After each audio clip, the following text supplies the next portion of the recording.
Let's see what we can come up with tonight. I'm going to briefly, just take a couple seconds, let people uh, join in if they want. Again, I don't know why my Facebook Live keeps saying to register for that webinar. Don't. I'm just going to save you the trouble. There isn't one scheduled. So I was actually kind of stuck on what to discuss this evening.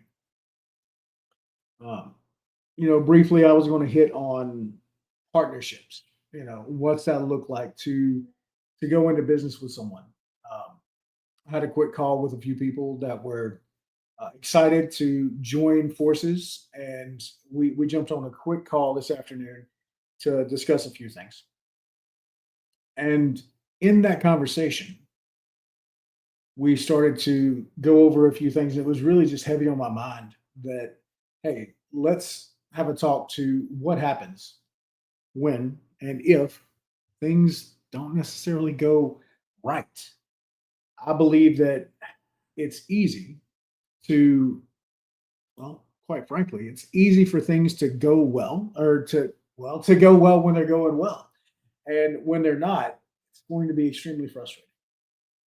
So, with that, make sure that you have a strong operating agreement whenever you are working with someone in any capacity that's going to impact your finances, your future, or your reputation.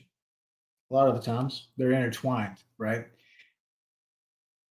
And then it was just really, really put on my mind and maybe my soul, my spirit, whatever you want to say, to go over how to get private money for real estate. There are a lot of people out here that, a lot of gurus that want to teach a course or sell a course to teach you how to get deals with no money out of pocket. I'm not saying that that is a farce. You can legitimately go out here and find those deals, and you can find the funding where you're effectively not out of pocket. I want to do that for you tonight without showing you or trying to sell you, a 10, 20, 30, $40,000 course. Maybe if you had a really rough day today at your day job, maybe you've got a supervisor that just, that was the final straw.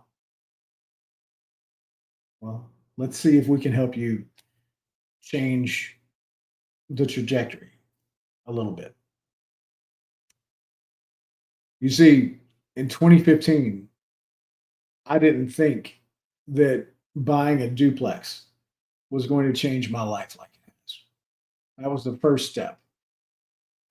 In 2017, I didn't think quitting my W 2 job would have the impact that it's had.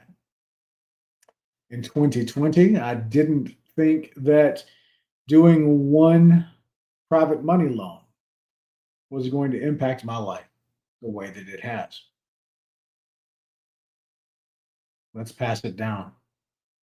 So I'm hoping that if you're watching this tonight, you're going to gain some benefit, some clarity, maybe even some empowerment into the next steps for you.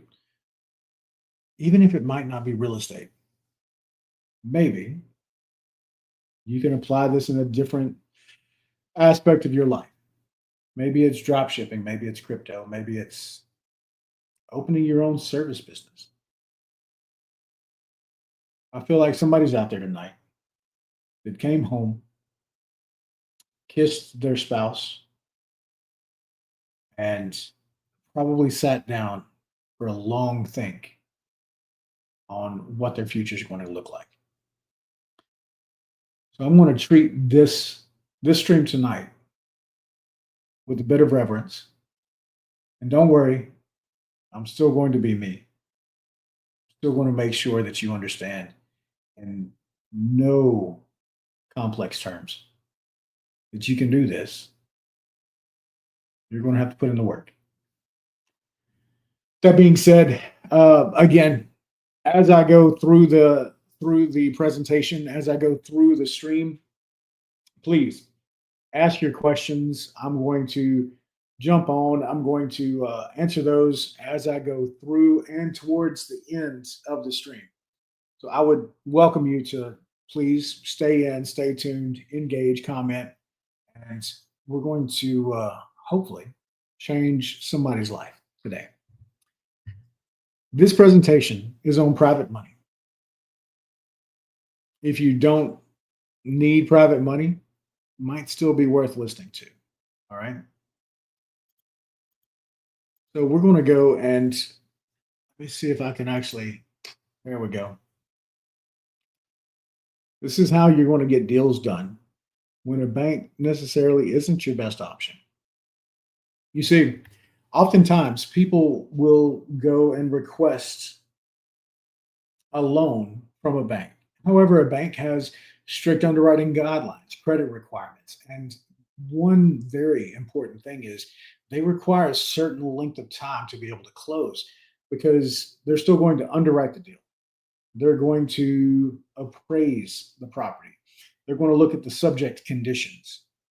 And then they're going to say, all right, we need X amount down. And certain rules are attached to that. They're going to look for all of your reserves and everything else. Then there are people like me, a private money lender, who is going to look at the deal. To this day, on none of the loans that I've done, have I run somebody's credit. I'm an asset-based lender. Now, I do have products and I do have loan companies that I will partner with time to time that they will run credit. However, any loan that I've done or directly been involved with any of my capital lending partners, we haven't pulled credit. Not saying it won't change. However, if you're looking to do it, I'd say get in while the getting's good. Because one thing that I love about private money and the ability for people to build their wealth is that while the private money isn't necessarily the cheapest, you're never going to hear me claim that. As a matter of fact, I'm probably one of the more expensive people out there. I'm also consistent. I show up at the closing table. There have numerous times, there have been numerous people come to me for loans that their lender backed out at the last minute. Sometimes it's because they went to a lender that just wanted to farm their information, pull the credit, charge some fees, and had no intention of showing up. Those are typically the ones that give you the red flags, the super cheap interest rates. You know, oh, hey, we're loaning money out at 6%. If you've got somebody that's loaning money less expensive than a bank charges, maybe put on the BS detector a little bit. So I'm going to share with you what some of the high level information about private money loans looks like. Your interest and your points. All right. Now you want to make sure with the lender that you work with, when they say, oh, I've got money going out at 12 and 2, 12 and 5, 12 and 10, that typically is slang for it's 12%. All right. And points, which are going to be your origination points of the loan. That's the fee that they're going to charge for actually taking the loan, underwriting it, processing it, all these other things, right, to get it all the way to the funding table. Now, I do tell people that my base interest rate is 12%. Let me go ahead and get this out of the way.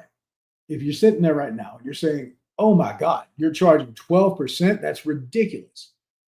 All right, let's go ahead and just reverse engineer a couple things. If you are doing a fix and flip loan, you're going to purchase the property. Ideally, you're going to rehab that property. You're going to remodel that property in 3 months. And if you price it correctly, you stayed on budget, you didn't go over there and just completely shit the bed on the project, you're going to sell within another 3 months. All right. So 6 months acquisition to sell. If you're paying 12% APR, which breaks down to 1% a month, what does that take you to on the interest rate? Anybody? That's correct. 6%. So at that point, does 12% APR sound so bad? No, it doesn't. All right. Now that we've got that out of the way, The loans can go up to 36 months. We are somewhat flexible in the lending that we do, and most private money lenders are, because whenever they have their money out on the street working, they're okay taking extensions. However, here's the thing: whenever they're expecting to have that money back so that they can allocate it to another project, that's when they're going to start getting a little bit more impatient because the intention was a short term loan. However, if you go in and you borrow money and you say, hey, I'm going to flip this house in 6 months, and then it turns to be 8 or 9 months, acceptable. You borrow money for 6 months and it turns out to be 24, you're probably going to have a very annoyed private money lender. You're probably going to be like equity stripped from all the fees, right? So it's just best to have a clear exit in mind or multiple exits in mind before you even go into the acquisition. Common loan types for this are going to be your fix and flips.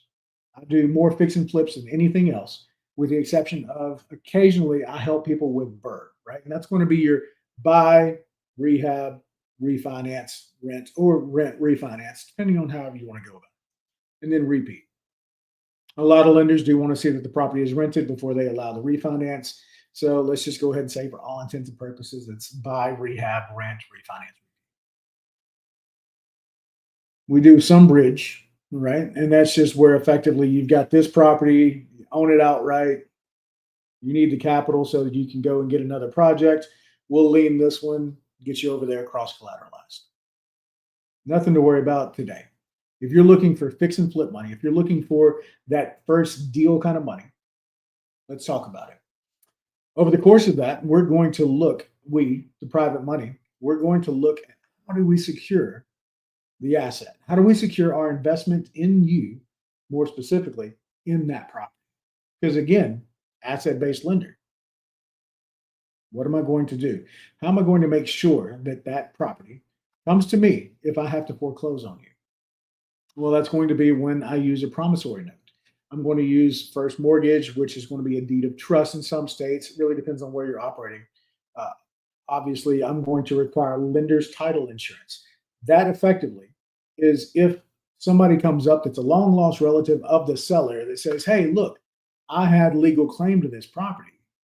Now, rather than our investment completely getting washed, if that claim is valid, now we actually have an insurance policy that protects against that kind of thing. And generally, it's a few $100s. And you can also get that as an owner's title policy as well to protect yourself.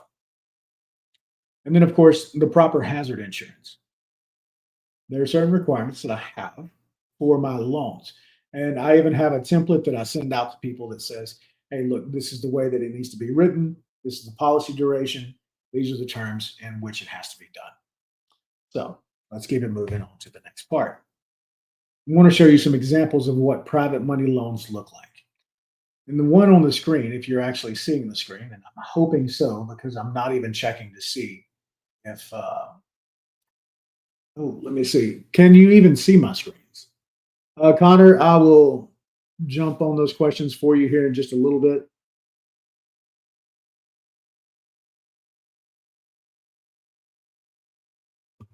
All right.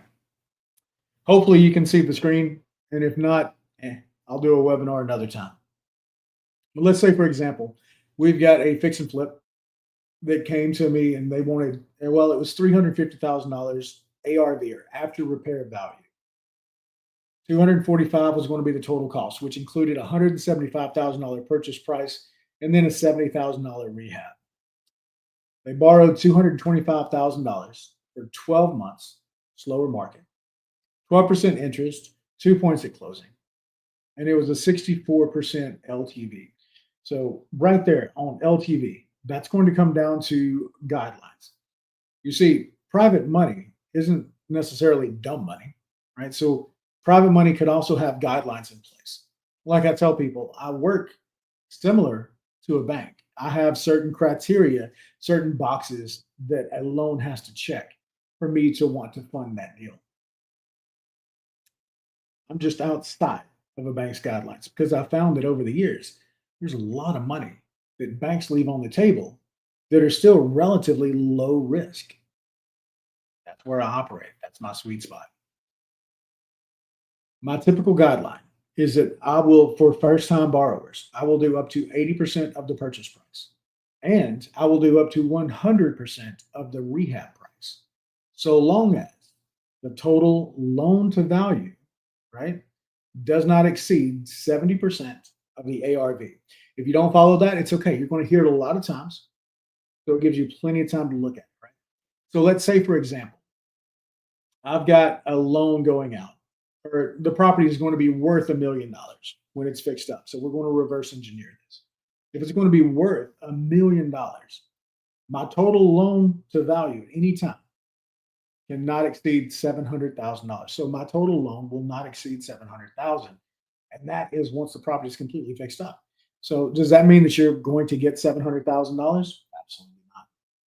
Let's say, for example, you need $200,000 for the remodel, and you need $500,000 for the purchase. Well, I'm going to fund you up to $400,000, but you're going to have to bring $100,000 to the table to make this make sense for me. Because again, as a lender, while I want you to grow your wealth, I want you to go out, and I want you to make a lot of money. I also have to mitigate risk where I see it. And by making sure that you have skin in the game, it's easy for me to, or it's not as easy for you to walk away, I should say. Because now you would be losing $100,000 minimum.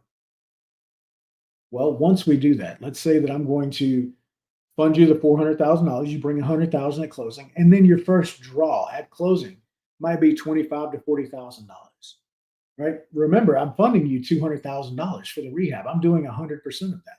However, I'm not doing it all at once. And if you have a private money lender that does, well, it's dangerous. I'm not going to say that they won't be around long. I'm just saying that that's not a parameter that I'll operate within. So to help my investors protect themselves and offset my risk, I'm going to hold that money, the $200,000 less the first draw. So let's just say $160,000 is going to be left over here. And as you complete your project, you're going to hit different milestones. And on those milestones, we're going to go off the scope of work that was provided that says, hey, this is all the work that I'm going to do with the property. This is the total cost of that remodel. I'm going to run that through. I'm going to put it into my software, and I'm going to say, okay, based on the details that you're giving me, these are the milestones that we're going to hit, and these are the amounts that I'm going to release to you at those milestones. As long as you do that, we keep moving everything forward. What we don't want is for you to take $200,000 the day of closing. If I foolishly gave that to you and you go to a contractor and say, hey, guess what? $200,000, you can start Monday, right? And the contractor says, yeah, right. Yeah, start Monday. Monday comes and the contractor never shows up. Guess who had a great weekend in Vegas? And then guess who just got shafted on their rehab? And guess who's got a pissed off lender knocking at the door saying, hey, now you need to finish that project and you need to do it with the money out of your pocket. So to protect against all those things, we use draw systems, right? And we even use inspectors. We will use independent inspectors to go over there and check on the property if I feel like you're not being forthcoming with the inspection photos or anything like that that would make sense for me to give you your next draw. All right, so that's a long tangent off on that part. But anyway, here's what one of those deals looks like, right? I want you to understand that while we're here to help our investors and we want to see our borrowers do amazing jobs, we have to protect ourselves as well. And I'll tell you, just like I've told a borrower the other day, they called me, they wanted $300,000 and they wanted it in 2 days because their other lender had backed out. And whenever I told them I was not interested in doing the loan at all, they were somewhat incredulous about it. And like I said, hey, that's okay. I just don't believe in this deal. And I think that you are at risk of losing a $15,000 earnest money. So now you're trying to scrape and get everything that you can to get this deal to close so that you don't lose $15,000. Why would I lose $300,000 to help you from losing 15? Doesn't make sense. Phone call past that point didn't really build up past anything else. It was, oh, come on. I'm like, no, no. Ultimately, it's a decision to protect the capital and to protect the relationships that I've built over the past few years of people that have trusted me to bring them good deals to invest in. It's just that simple. So, not just me, but any lender, we're going to do what we can to protect our interest, right? Some of the things that we're going to do are, like I said earlier, we're going to do draw systems. We're going to make sure you that you don't get all that money at once, and you or your contractor go and do something stupid. Depending on the involvement, yeah, we might be a little bit more conservative on what we offer. You know, let's talk about some of the fees. Some of the fees are going to be appraisals, origination. You've got BPM, AVM, or BPO, which is going to be a broker's price opinion. Sometimes we need to close quickly, and we might not have time to get an appraiser out there to give a formal opinion of value. So we might engage other services. So if you hear appraisal or BPO, that's a broker's price opinion. Effectively, that is a realtor in the area that is giving the comps, the ARV, helping to determine a value of where we're at on the property. Then you've got your origination fees. Again, your interest rates. That's what I was mentioning earlier. Wiring fees. A lot of the times, the wiring fee isn't just sending the money to the title company so that you can close on the deal. Also, let's say that you've got a draw coming up. You're wanting that $20,000 and you don't want to go to the bank.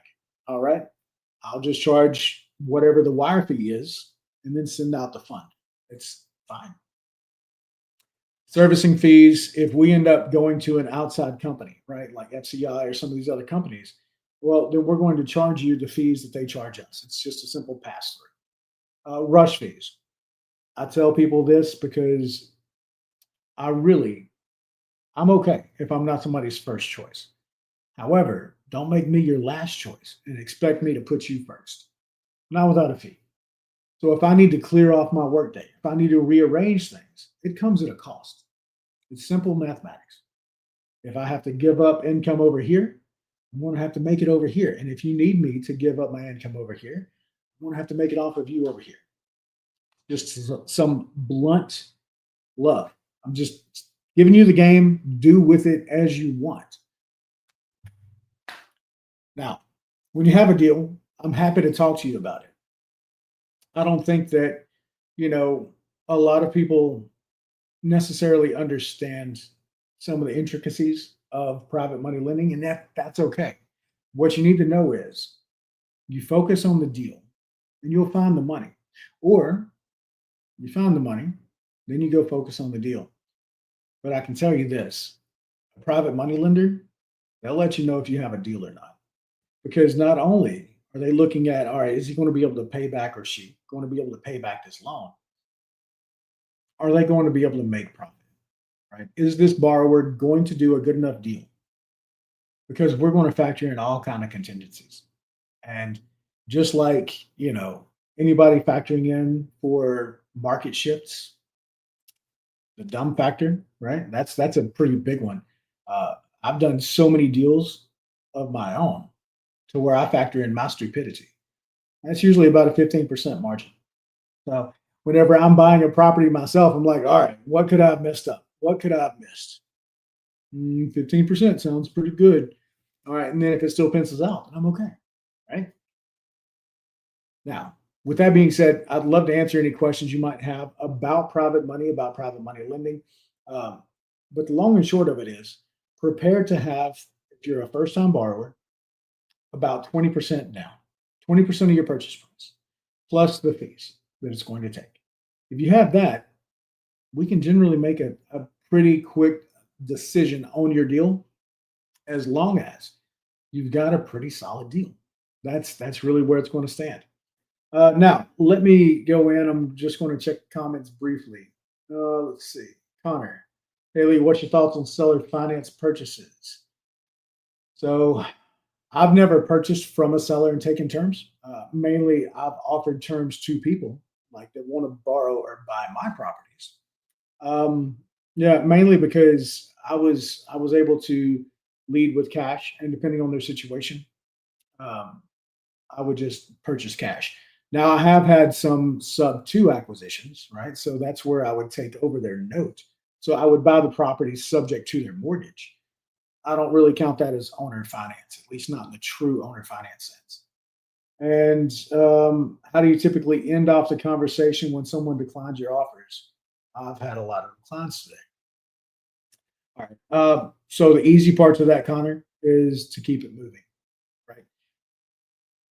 Things are only going to bother you to the point that you give it energy. So let's say, for example, somebody cuts you off in traffic. They might not have even known that they did that. They just go and keep it moving. However, you got stuck at a red light. You're just fuming about it. You're just so frustrated. Then you get the green light. You try to get up there and you try to find them so you can flip them off or you can let them know, hey, you wronged me. You don't see it. And now you're frustrated. And the more emotional we are, the less intelligent we are. That's just science. Then you get a call, and that call is not good. It's just a spammer, right? So one of those robocalls that connects you, and then it's somebody from another country trying to reach you about your car insurance. And boy, do you let them have it. When you get off the phone, you don't really feel any better, right? Because you let that anger have all of that energy and you carried that forward. So whenever you're doing cold calls, it needs to be the same. You need to understand there's a certain level of detachment that will be healthy for you whenever you have those calls. Whenever you have the sellers that, how did you get my number? I'm going to call the FBI on you. I'm on the do not call list. I'm on this and I'm on that. And you're nothing but scum. They don't know you. Just like if they can't accept that offer and you keep it moving because the more attention you give and the more energy you give a dead end, that's less energy and attention that you get to give something that has a positive return, right? So I hope that gives you a little insight on that. And no, I'm not a shining example of how to do that. I'm just saying that I'm getting better every day with it. Uh, just say that there are still those days. You know, um, I am healing, not healed. Tell people that. So anyway, well, this has been fun. I hope that whomever needed to hear this today gets to see this at some point. And if anybody else has any questions, feel free to reach out. Otherwise, I'm going to watch this for about I don't know. I'm going to watch this stream for about 45 more seconds, then I'm going to shut it down.